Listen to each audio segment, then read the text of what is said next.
Hey, everybody, and welcome. This is Craig from the University of Applied Research and Development, and it is our privilege to have Ilan Kelman with us. Welcome, Ilan. Hello, how are you? I'm awesome and even better because you're here with us. And just reading through your profile on LinkedIn and looking at the great article you wrote about climate change and disasters. You're a professor at two universities. Do you sleep? Well, I'm very privileged to have it. Obviously, very kind of you to have me here, but with wonderful teams and wonderful colleagues, we do get a lot done. And yes, I ensure that I get 7 to 8 hours of sleep per night. That's awesome. Look, I'd love for you to share with everyone your background and how you came to be interested in climate and sustainability and disaster response. Tell us about you. Well, it really came down to the fact that as most people, what am I going to do? It's a wonderful world, but obviously many challenges, so many opportunities, but also many barriers. What can I do which is best and what matters to me? And what really matters to me is actually making a difference. And well, preferably a positive difference, a constructive difference. But I also like to be fulfilled by my day to day life and obviously my work. So I do unfortunately get bored easily, which meant that I was looking for a career which would challenge me, which would keep me engaged. And also, I think that, again, as I said, there's a world out there, but we also have to look at our own back gardens. So I definitely wanted something which was global, which was international, which gave me the privilege to work with so many people from different backgrounds and places and learn from them, but also to apply that to wherever I've lived. So, with these three criteria, making a positive contribution, ensuring I was challenged, and combining international and local, I thought, well, what's so important? And I realized that unfortunately, disasters are a scourge of our planet. And yet, we know so much that we can do to stop them. So, why don't we? And thus was my career born in disaster research. Look, I loved reading your article from 2017 and in our show notes. So, people that are watching this live or watching the recording, the link to Ellen's article is actually in the show notes. And I want to quote something that you said right at the start: weather and climate don't cause disasters, vulnerability does. Why don't you unpack that for us? This is actually a fundamental baseline, and it was around long before I was in this field, in fact, long before I was even born. But it seems to be a lesson which over the decades has been diminished. And part of the reduction of accepting or admitting or understanding it has come from the quite legitimate rise of human caused climate change as being a topic. The difficulty is that the environment does what the environment does, which is weather and climate. It's us who then build in ways which are not attuned to what the environment does. And then we come along and change the climate rapidly and substantively, which means we're not even ready for these quick and major changes. Disasters do not come from the weather or climate. They come from us making these choices or being forced to build in areas without adequate support structures, to be in societies which don't respect people and don't give them Mm, opportunities. So we talk about vulnerability as being a long term political and social process, forcing people into situations where they cannot deal with rain or wind or right. water or drought. It might be lack of building codes or planning regulations, or maybe they're not monitored and enforced. But it also gets more insidious. Some people will not evacuate even when they know they should because they're too scared about being attacked or assaulted in an Right. emergency shelter or en route. They might not have anywhere to go, they may not be able to afford it. Insurance is a very helpful mechanism to help get through tough times, but it's only a minority of the world who actually understand what it means, can get through all the subclauses, can afford to Right. purchase it, and then know how to make a claim. So, all of these societal structures affecting individuals and families and households and communities mean that we lack knowledge, we lack wisdom, we lack education, and we're actually explicitly excluded from doing better. And then people who do know what's going on around them may be living in a floodplain or a very dangerous landslide area and want to get out, But the political structures, the oppression, the lack of democracy, the marginalization means that when they try to do so, they get shot or they get beaten up or they're seen as an ethnic minority or a particular gender. It's like, you're not a Mm. person. Who cares if you die? And this is society, and this happens over the long term. It does not happen overnight. So that's why disasters as a long-term political process comes from vulnerabilities as long-term political processes, no matter what the wind, water, storm, landslide, earth-moving, or volcanic eruption, or many others.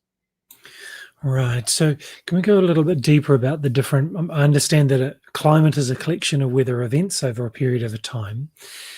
Are there particular vulnerabilities that are related to particular climates that are have a greater impact on types of disasters? The answer is a typical, clear, direct yes and no. No, in the sense that people who are marginalized or oppressed, who don't have access to resources, where choices are taken away, are vulnerable to everything. Whether it's hot or cold, whether it's too much water or too little water, flood and drought, Right. they are going to be hit.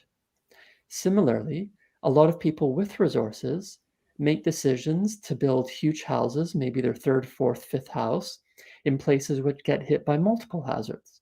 So they're choosing vulnerability for themselves. In that sense, people are always making choices or having choices Right. taken away from them so that they are vulnerable to anything and everything.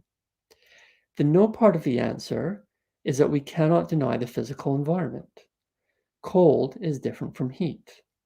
So people who live near the higher latitudes, near the poles, have certain vulnerabilities which have to be overcome in different ways than those who live at low elevations much nearer the tropics. And this is actually where climate change gets terrifyingly interesting because the rule is that disasters do not come from weather or changing weather. So, therefore, disasters do not come from climate change. The idea that climate change causes disasters is simply a misnomer because it removes vulnerability from the equation, except for heat and humidity. So, a typical heat wave, all the deaths come from social exclusion.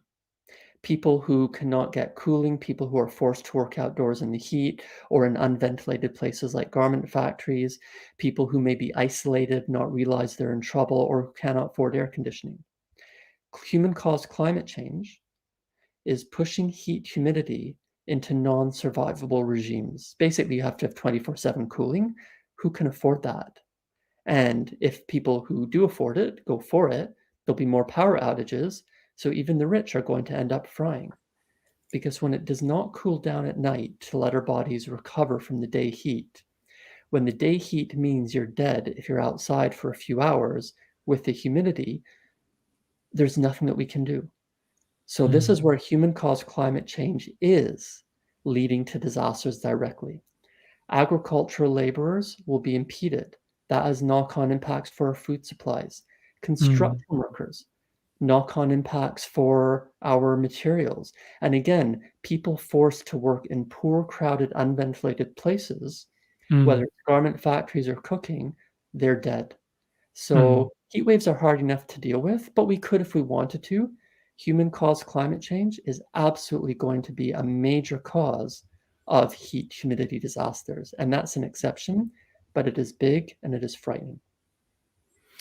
It is. And do you think that early warning systems, the language that's used in the media, how it's communicated, do you think that it adequately expresses the concern that people should feel so that they can respond if it's in an emergency situation? So not, trying to mitigate the risk, but actually in a situation.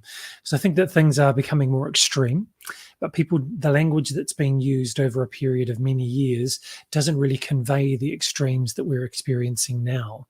Do you think that needs to change, and how would you suggest that could change? I mean, the science is mixed. So when it comes to heat humidity, yes, there's no doubt the extremes are getting much worse. We see that now, but it's nothing compared to what we're going to experience. With other hazards, it's actually not that clear. So if we take cyclonic storms, hurricanes, typhoons, cyclones, polar lows in the North Sea and Barents Sea, and also what they call medicanes, which are like Mediterranean hurricanes. In almost all those Mm. instances, human-caused climate change is making them decrease in frequency, or it's uncertain. So we're definitely going to have fewer hurricanes because of human-caused climate change, but yet intensity is going to go up. It Right. also looks like, particularly for hurricanes, they are slowing in their track.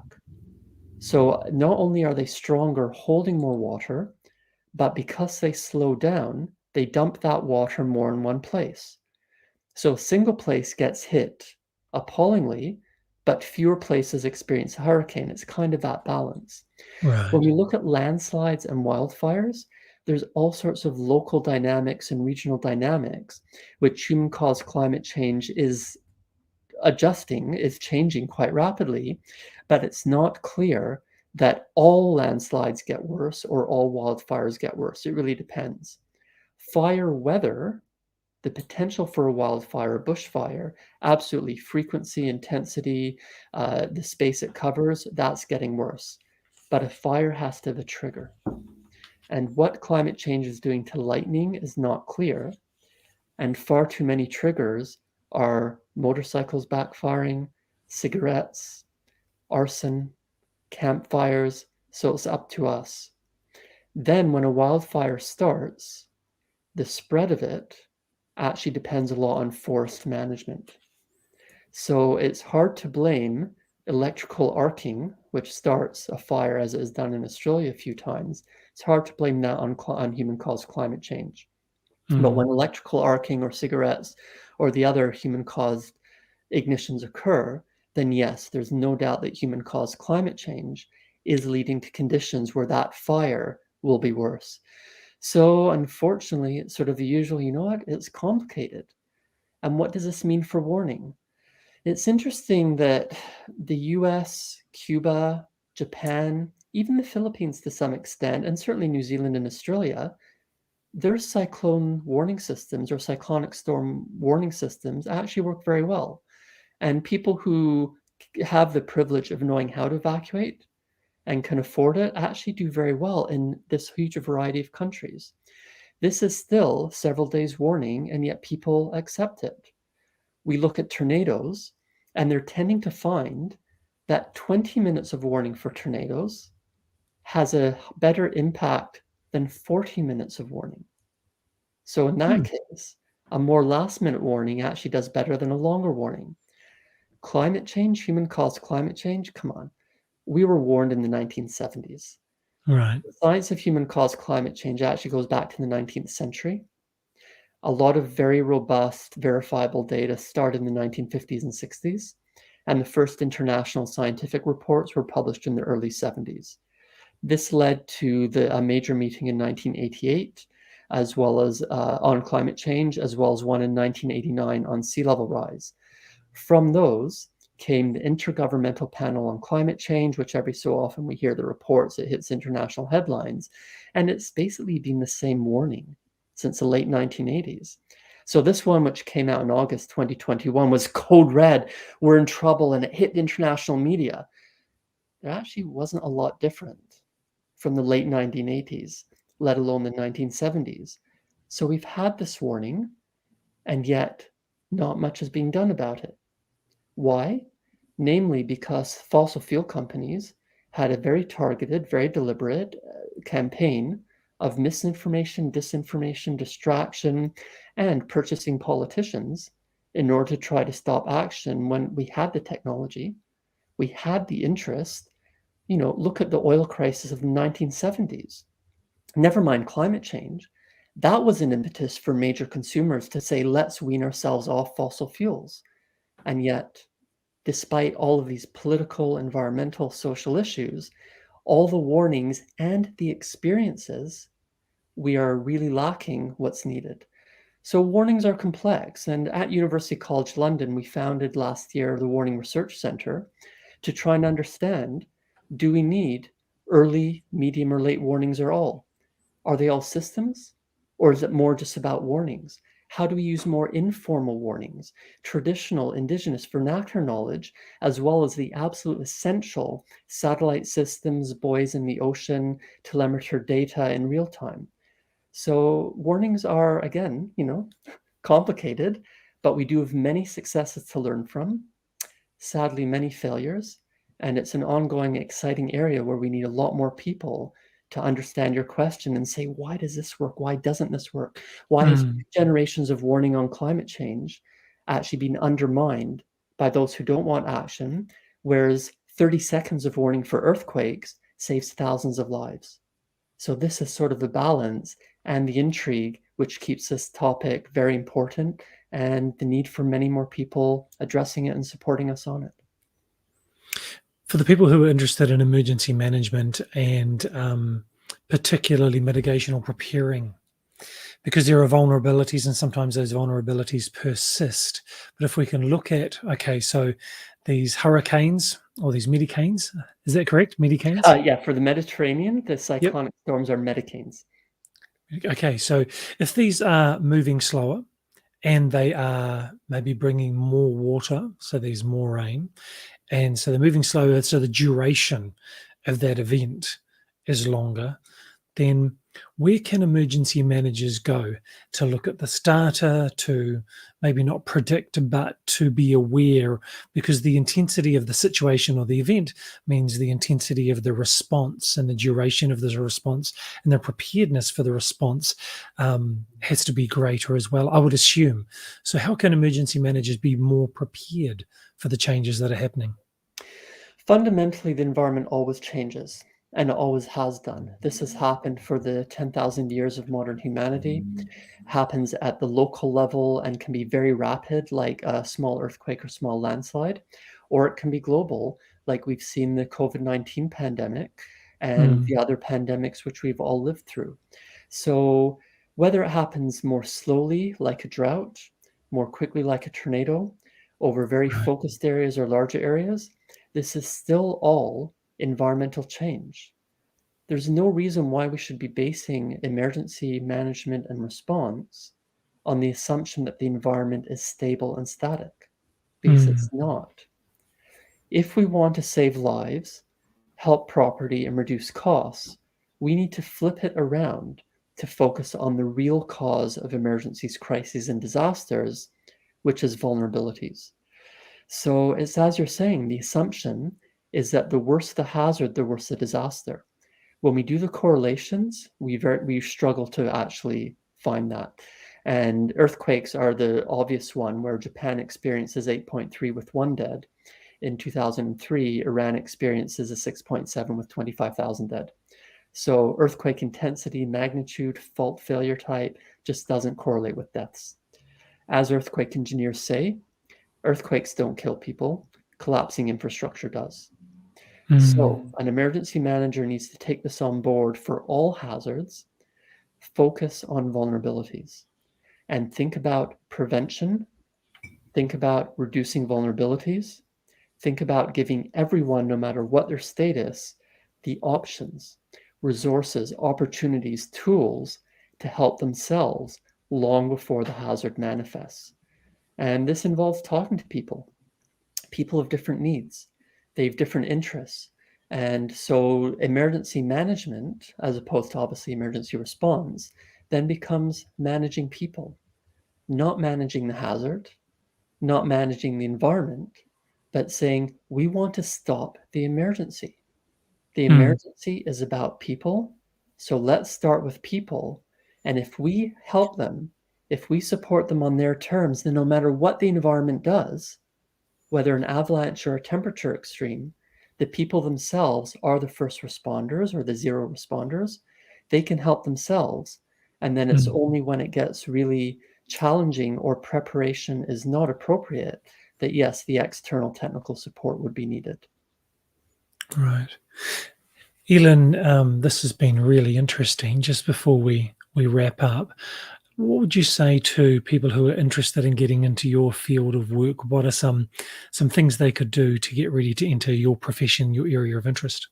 Well, absolutely join us because we need it. We need it so much more, and particularly long term processes long-term actions, not always immediate response. So I hope that people will be intrigued and will say, well, how can I develop skills that interest me? How can I make the work fulfilling for me while still contributing positively and constructively? So for me, a lot of it is giving plenty and really trying to do better. But I take a lot away. It's impossible for me to teach without learning. So it becomes an exchange. And my advice to aspiring disaster researchers or emergency researchers is absolutely start teaching the people who lecture to you now. Start expressing your interests, your views, and your needs, because we're human beings and I make so many mistakes. I'm always trying to improve. I absolutely adjust my views and opinions based on the evidence. And for Mm. me, the advice which I try to give and which I try to instill is always ensure that what you're promoting, what you're thinking, what you're writing, what you're acting on is evidence-based and science-based. Take this away from the individual. Don't verbally or otherwise attack people, but absolutely undermine ideas which are not working on a thorough, balanced, evidence basis using science techniques and other knowledge techniques. So be inspired and inspire. Simply recognize where gaps are and see how to best and constructively fulfill them. Join us, ensure that I improve, that I do better, and therefore we will realize that our actions and our science will serve and improve society. Awesome. What's the best way, Ilan, for people to get hold of you? Just do a web search on my name. I'm on Twitter. Please join me. I'm on Instagram. I'm on LinkedIn. I'm on other social media. If you're into old technology, my email is all online, so you're welcome to drop me an email. And it's so easy to just send a Zoom link, have a quick chat, and I look forward to learning from you and improving based on your advice. Fantastic. Ilan Kelman, thank you very, very much for your time. Really appreciate you. Please don't leave after we close off the broadcast. I'd love to have a further chat with you offline. Everybody else, if you're watching the recording, thanks so much for your interest in our show. And if you're interested in a career in emergency management and you'd like to pursue either a bachelor degree or a master's degree, we are doing things in a new and innovative way to make sure that learning can be done anywhere, anytime, anywhere in the world that you might be, particularly using technology and leveraging technology to make sure that we really democratize higher education. So we look forward to you reaching out to us, uard.org or uard.ac.nz. So thanks for being with us. Look forward to seeing you again.